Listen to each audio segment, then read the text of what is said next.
राजा विक्रम का महल, वो राजा जो गरीबों का राजा कहलाता है। लेकिन आज महल से एक किसान के चांदी के सिक्के चोरी हो गए। क्या राजा उस चोर को ढूंढ पाएगा?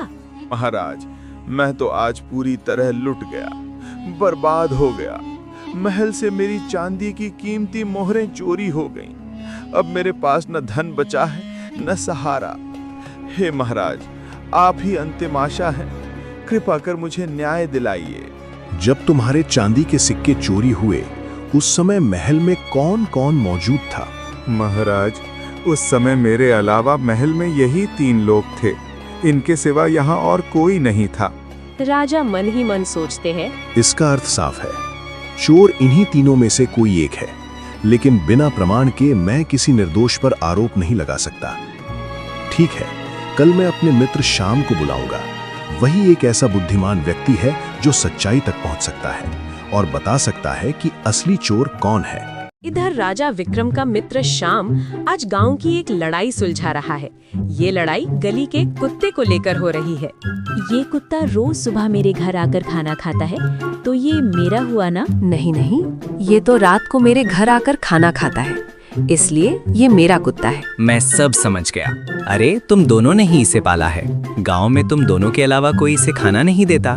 मतलब तुम दोनों इसे प्यार करते हो, इसलिए ये तुम दोनों का ही कुत्ता है। तभी वहाँ राजा का सेनापति आता है और शाम को आकर कहता है, श्याम, राजा ने तुम्हें अपने महल में बुलाया है। राजा ने मुझे महल में बुलाया है, इसका मतलब महल में जरूर कुछ हुआ है। फिर वे दोनों राजा के महल की ओर चल देते हैं। श्याम राजा के महल में पहुंचता है और राजा से कहता है, महाराज, आज मुझे महल में क्यों बुलाया गया है? सब ठीक तो है ना? श्याम, मेरे मित्र, तुम तो जानते ही हो, जब मेरे सामने कोई ऐसा प्रश्न आ खड़ा होता है जिसका उत्तर मेरे पास नहीं होता, तब मुझे केवल तुम ही याद आते हो। महाराज, आप निश्चिंत रहें। आप मुझे बताइए कि ऐसी कौन सी समस्या आ गई है। मैं अभी उसका समाधान खोजने का प्रयास करता हूँ। आज महल में एक किसान आया था। उसने मेरे सामने अपनी फरियाद रखी। उसकी बात सुनकर मैं स्वयं भी असमंजस में पड़ गया हूँ। महाराज ने सारी बात श्याम को बताई। ये सुनकर श्याम कुछ देर सोचता है और फिर कहता है, अच्छा, तो चोर महल में ही है। महाराज, आप मुझे एक दिन का समय दीजिए। मैं कल सुबह महल आऊंगा और तब आपको बता दूंगा कि चोर कौन है। इतना कहकर श्याम वहाँ से अपने घर की ओर चल दिया। रात को श्याम अपने घर में बैठा गहरी सोच में डूबा हुआ था। तभी उसकी पत्नी उससे पूछती है, क्या हुआ बुद्धिमान जी, आज कौन सी सोच में डूबे हो? क्या बताऊं, आज राजा ने मुझे महल बुलाया था। फिर श्याम सारी बात अपनी पत्नी को बता देता है। यह सुनकर उसकी पत्नी कहती है, अरे आप तो कुछ ना कुछ उपाय सोच ही लेंगे। वैसे भी आपके लिए ये कोई बड़ी बात नहीं है। मुझे अब एक उपाय सूझ गया है। मैं कल जाकर चोर की नींद हराम कर दूंगा। अब वो ज्यादा देर तक छुपा नहीं रह पाएगा। सुबह सुबह श्याम हाथों में 3 लकड़ी के टुकड़े लेकर महल की ओर चल देता है। जैसे ही श्याम महल में आता है, राजा देखता है कि श्याम हाथ में 3 लकड़ी के टुकड़े लेकर महल आया है। राजा पूछता है, आओ श्याम, हम तुम्हारा ही इंतजार कर रहे थे। तुम ये लकड़ियां लेकर क्यों आए हो? महाराज, ये जो लकड़ियां हैं, ये जादुई हैं। जादुई? वो कैसे? महल में खड़े सभी लोग श्याम की ओर देखने लगे। तब श्याम ने बताया, मैं ये लकड़ियां इन तीनों को एक एक देता हूँ। आज रात ये सब इन्हें अपने अपने घर ले जाएंगे। जिसने भी चोरी की होगी, उसकी लकड़ी 2 इंच बढ़ जाएगी। श्याम सारी लकड़ियाँ राजा के सामने रखता है। फिर वो एक एक करके तीनों को लकड़ियाँ दे देता है। महाराज, अब चोर बचने वाला नहीं है। उसने महल से चोरी की है और कल जब लकड़ियां जादू दिखाएंगी, तब हमें उसका पता चल जाएगा। और महाराज से कल मिलने की बात कहकर वहाँ से चला जाता है। यहाँ महाराज कुछ परेशान दिखाई देते हैं।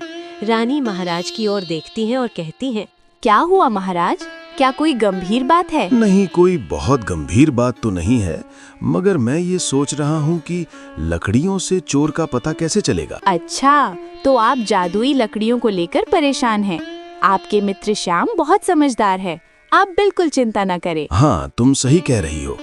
अब बस कल का इंतजार है। महल की अगली सुबह सभी लोग दरबार में एकत्र हो जाते हैं।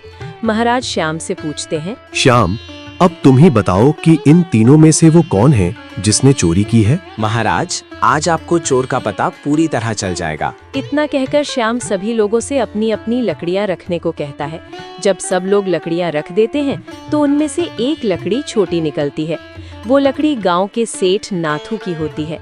महाराज देखिए, ये जादुई लकड़ियां बड़ी हो गई हैं। इसका मतलब ये है कि इन दोनों ने मिलकर चोरी की है। क्या सच में इन दोनों ने मिलकर चोरी की है?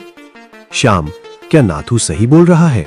श्याम मुस्कुराता है और कहता है, नाथू जी, अब आप सच बता दीजिए, नहीं तो आपको चोरी के साथ साथ महाराज से झूठ बोलने की भी सजा मिलेगी। ये सुनकर नाथू डर जाता है और कहता है, आप क्या कह रहे हैं श्याम? मुझे कुछ समझ नहीं आ रहा। नाथू जी, ये जो लकड़ियां हैं इनमें कोई जादू नहीं है। आपने अपनी लकड़ी 2 इंच काट ली थी। इसका मतलब साफ है कि चोरी आपने ही की है। नाथू हाथ जोड़कर माफी मांगता है और फिर सारी बात बताने लगता है। कैसे उसे एक किसान की चांदी की पोटली मिली और कैसे उसने डर के कारण लकड़ी काटकर छोटी कर दी। महाराज, मुझसे बहुत बड़ी गलती हो गई है, कृपया मुझे माफ कर दीजिए। उनकी समझदारी से किसान को उसके चांदी के सिक्के वापस मिल गए। इसके बाद राज्य में सभी लोग सुख शांति और खुशी से रहने लगे।